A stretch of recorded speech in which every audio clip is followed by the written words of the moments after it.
ng aking mensahe. Ang pagtiis hanggang sa wakas.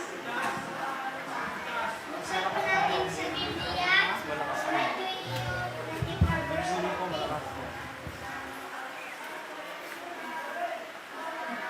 Ang pagtiis hanggang sa wakas ay siyang maliligtas.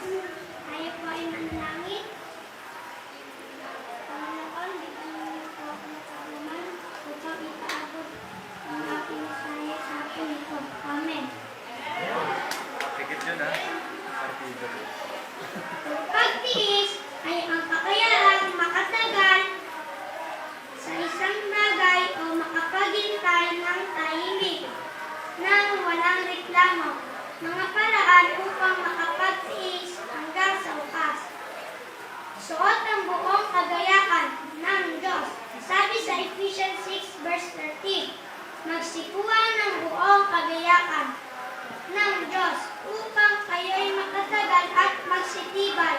Sundin ang salita ng Diyos.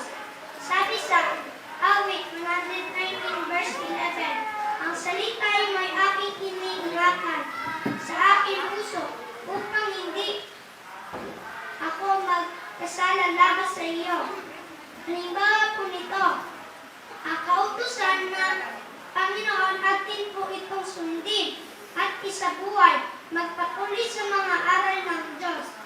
Sabi sa 2 Timothy 3 verse 14, magpatuloy sa mga bagay na inyong pinag-aralan, kagaya po ng pagbabasa ng Biblia, pagsamba sa araw ng Sabat, at paggawa ng mabuti sa ating kapwa. Ang ating pananampalataya ay parang bisikleta na kailangan patuloy na sumusulong upang hindi mabuwal.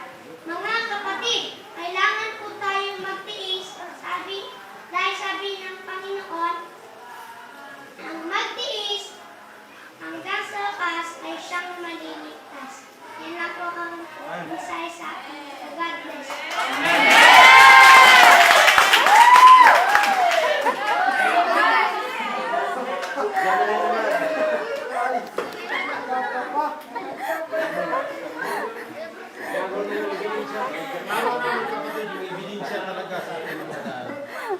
Yun ang maganda.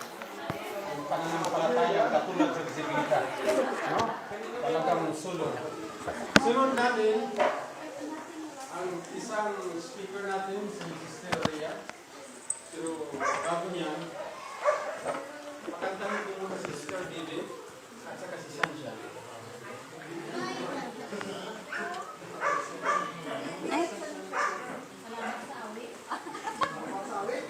Wala